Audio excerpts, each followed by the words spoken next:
Imagine this: the dead of winter, 1959. 9 young, experienced hikers venture into the vast, snowy expanse of the Ural Mountains in the Soviet Union. They were full of life, laughter, and ambition.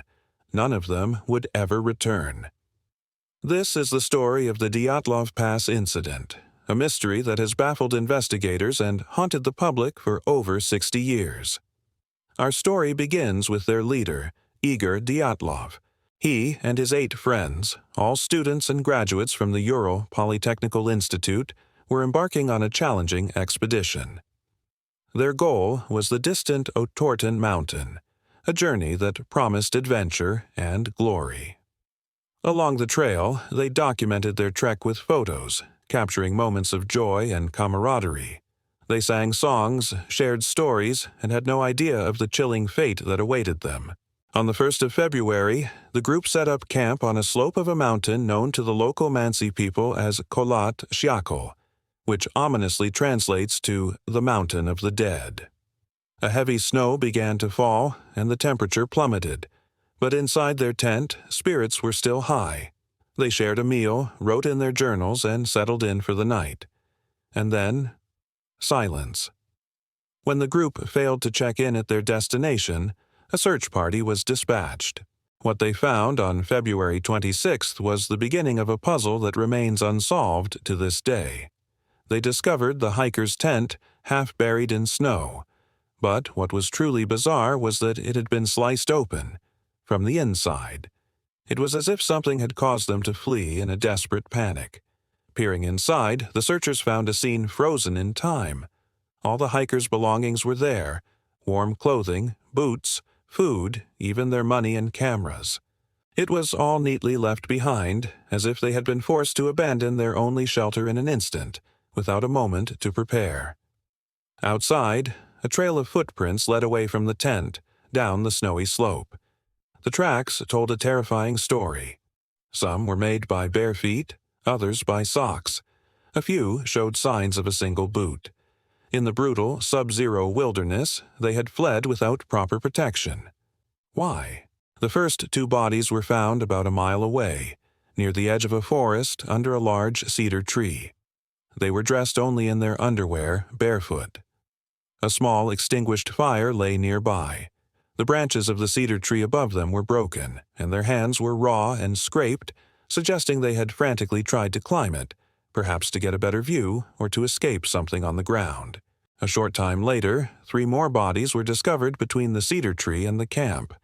Their position suggested they were desperately trying to crawl back to the relative safety of the tent. Their faces were locked in expressions of sheer terror, frozen for eternity in the snow. But the most horrifying discoveries were yet to come. It took another 2 months for the remaining 4 hikers to be found, buried under more than 10 feet of snow in a ravine, not far from the cedar tree. The nature of their injuries was shocking. One hiker, Lyudmila Dubinina, was missing her tongue and eyes. Another had a crushed skull. 2 others had major chest fractures.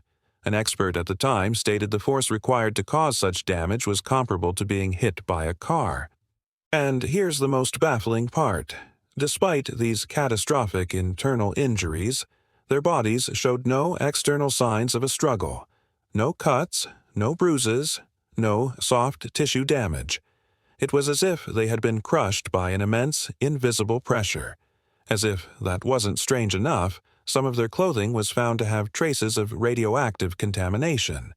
Where could it have come from, in the middle of the remote wilderness? The official investigation was concluded swiftly, and the case was closed. The final report stated that the hikers had died from an unknown compelling force. A vague and unsatisfying conclusion that only fueled decades of speculation. So, what could have happened on that desolate mountain slope? Let's explore the theories. The most common explanation, and the one recently reaffirmed by the Russian government, is an avalanche. The theory goes that a slab avalanche forced the hikers to cut their way out of the tent and flee. Disoriented and hypothermic, they succumbed to the elements. However, many experts and the original investigators dispute this. The slope wasn't steep enough for a major avalanche, and the search party found no evidence of one. The tent itself was only partially covered, not buried as you'd expect. Another popular theory points to a secret military weapons test. The strange lights reported in the sky that night, the radiation, and the government secrecy could all point to a cover-up. Perhaps the hikers stumbled upon something they weren't supposed to see, and were eliminated.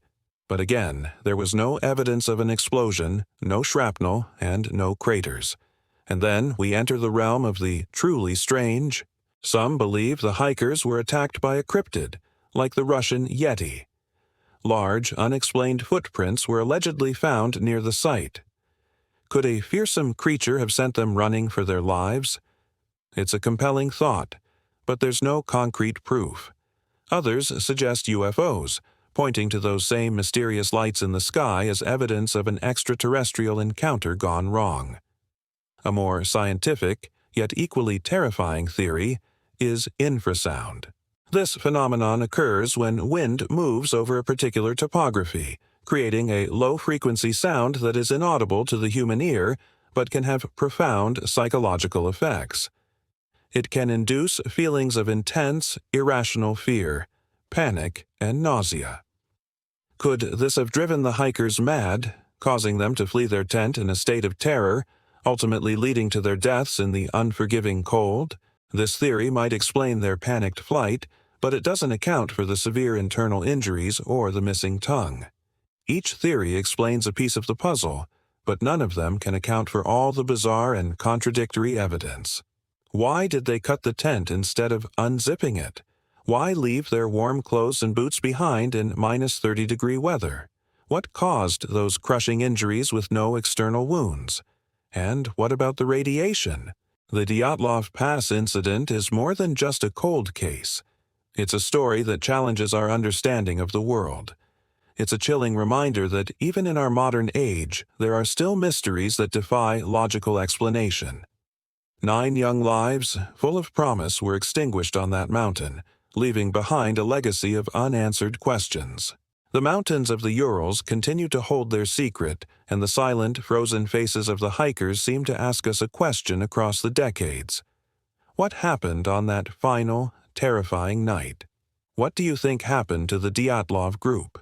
An avalanche, a military conspiracy, or something else entirely? Let me know your theories in the comments below. Thanks for watching. And if you enjoy diving into history's greatest mysteries, make sure to like this video and subscribe for more. See you next time.